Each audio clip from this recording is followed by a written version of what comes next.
Toujours en bref, monsieur le maire, dites-nous comment, selon vous, comment s'annonce la nouvelle année pour Gennevilliers? Plutôt bien, plutôt mal? Elle s'annonce compliquée.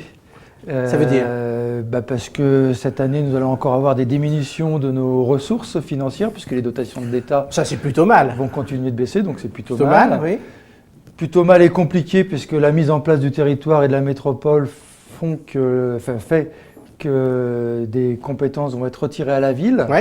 Alors, moins de moyens, moins de compétences. Donc c'est pour ça que je vous dis que ça va être compliqué. Ouais. Vous ne voulez pas dire que ça va être mal, quoi. Ça va être pas terrible. Non, parce que moi j'ai confiance dans la capacité des Gennevillois à se rassembler, se battre, et on va travailler à faire en sorte que de toute façon Gennevilliers se fasse entendre et se fasse respecter dans ce nouveau contexte. Vous avez parlé des compétences qui vous échappent, mais aussi il y a la dette d'Argenteuil sur le territoire. Ça plombe le territoire avant même que ça existe. Qui c'est qui va payer cette dette? Il y a un gros risque. Les contribuables genevillois? Oui, c'est possible. Ouais. Il y a un gros risque, puisque l'État ne nous a pas entendus en faisant rentrer Argenteuil comme membre d'une agglo, donc nous transférons Il fallait bien qu'Argenteuil soit quelque part. la dette. Il fallait bien Oui, qu'Argenteuil mais soit quelque part. il pouvait venir dans le territoire comme toutes les autres villes, comme des communes isolées, c'est-à-dire des communes qui commencent à construire un territoire, et donc qui ne transfèrent pas tout de suite, et notamment tout ce personnel, ses dettes et autres. Ça veut dire que vous êtes pour la solidarité, mais il y a des limites. Non, je suis pour la solidarité, mais la solidarité, elle se travaille et en tout cas, elle est volontaire. Elle n'est pas imposée, la solidarité, sinon ce n'est plus de la solidarité, c'est du vol. Mais Argenteuil, qui en voudrait d'une ville aussi endettée? C'est pas le problème de vouloir ou pas Argenteuil. À Argenteuil, nous leur disons bienvenue. D'abord, c'est eux qui ont fait le choix de venir. Nous n'avons pas le choix de dire oui ou non. Donc en venant, ils intègrent un territoire avec lequel nous pensons on peut travailler. Ce qu'il ne faudrait pas, c'est qu'Argenteuil se serve du territoire pour régler ses problèmes financiers ou ses problèmes en trop grand nombre de personnel qu'ils ont après avoir embauché plus de 300 personnes en 2013. Alors, 2016, ça s'annonce plutôt difficile. Et en plus, il y a l'Office HLM. Est-ce qu'il y a du nouveau d'ailleurs à propos de l'Office HLM? Est-ce que ça va être géré à l'extérieur de Gennevilliers? Alors pour l'Office HLM, c'est plutôt mieux que ce que l'on pensait, puisque l'Office HLM est bien transféré au territoire, ce que l'on contestait. Mais comme l'Office HLM de Gennevilliers a plus de 50% de ses logements dans la ville de Gennevilliers, la ville de Gennevilliers va pouvoir rester majoritaire au conseil d'administration. Donc a priori, cela ne changera pas la gouvernance de l'Office HLM. Et donc, c'est pour ça que nous avons proposé que Marc Courson soit conseiller territorial pour lui permettre d'être toujours président de l'Office HLM de Gennevilliers. Pour les Gennevillois, pour les demandeurs de logement, pour les locataires, rien ne sera changé. A priori, pour les 4 à 5 prochaines années, rien ne sera changé. Donc c'est juste un changement technique, ça appartient au territoire, mais vous continuez de le gérer. Oui. C'est plutôt une bonne nouvelle. Ah bah ça, c'est une bonne nouvelle. Ça fait partie des choses que l'on gagne et que l'on obtient grâce aux mobilisations. D'autres bonnes nouvelles pour 2016 ? En 2016, nous allons ouvrir le conservatoire agrandi qui pourra accueillir 1500 élèves et puis dans un cadre très agréable. Nous allons aussi aller vers la signature enfin de l'ANRU, c'est-à-dire avec l'agence de la rénovation urbaine et l'État. Pour quel quartier? Pour le quartier des Agnettes, pour nous permettre de travailler concrètement à ces transformations. Et certainement que fin 2016, début 2017, nous allons travailler à la rénovation des Agnettes, des tours des Agnettes et du bâtiment Marcel Lamour, ce qui devient urgent. Donc on a pas mal de projets qui vont se concrétiser. Le centre-ville aussi, avec des premiers coups de pioche. Donc il y a des choses qui vont avancer et Gennevilliers va continuer à se développer. On suivra ça. Monsieur le maire, on passe à la deuxième partie pour parler d'un projet qui va voir le jour très bientôt. Monsieur le maire, parmi les projets 2016, le premier qui arrive, vous en avez parlé, le premier qui arrive à son terme, c'est le nouveau conservatoire. Il semble plus grand que l'ancien, il devrait accueillir plus de monde. Alors, tout d'abord, combien ça coûte cette rénovation? Entre 12 et 13 millions selon les lignes budgétaires que l'on prend en compte. Donc 13 millions maximum. C'est une sacrée somme.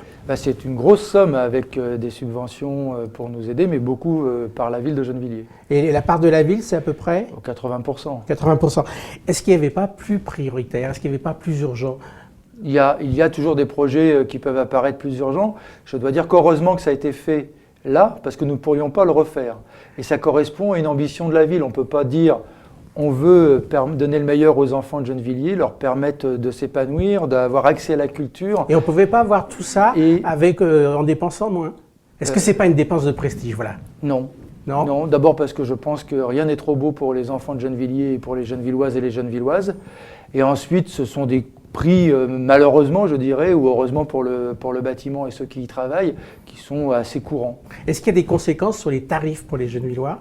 Non, aucune. C'est-à-dire que c'est de l'investissement, donc ça ne touche pas le fonctionnement. Ça a des conséquences sur nos emprunts, puisque forcément nous avons dû emprunter, nous allons rembourser. Je vous rappelle que nous avons un niveau d'emprunt extrêmement bas pour une ville comme la nôtre, puisqu'il nous faut que 3 ans pour rembourser l'ensemble de notre dette, quand la moyenne des villes est plutôt de 10 ans. Alors, vous l'avez dit très rapidement, est-ce qu'on peut dire que c'est le dernier investissement de cette importance que vous allez faire, parce que les moyens ne vont plus exister? Je crains que ce soit un des derniers investissements de cette importance-là.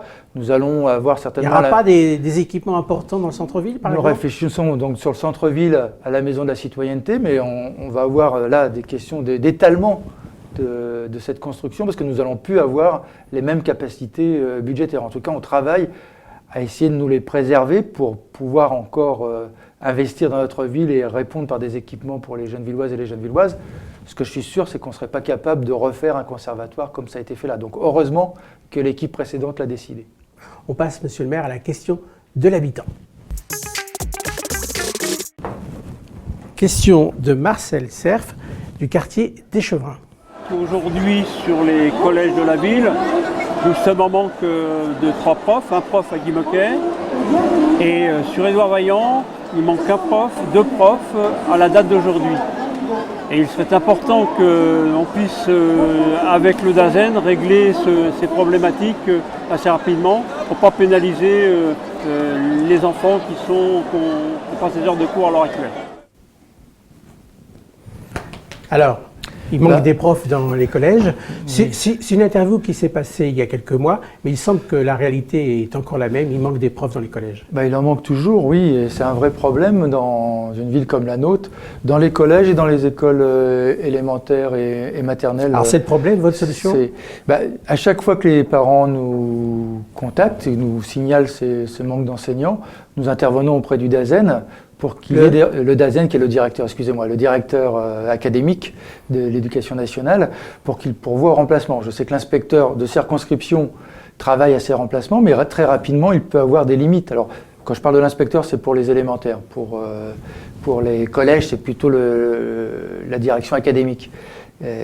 Et donc nous intervenons pour qu'il y ait des remplacements. Oui. Ce qu'il faudrait, c'est que l'Éducation nationale embauche en nombre suffisant et prévoit des remplaçants en nombre suffisant pour faire en sorte que quand il y a un enseignant de malade, parce que ça arrive toujours, il puisse être remplacé immédiatement. Nous avons parlé ensemble à une émission récente d'un 4e collège et vous n'aviez pas de date. Est-ce que vous avez une date maintenant pour le 4e collège? Non, toujours pas.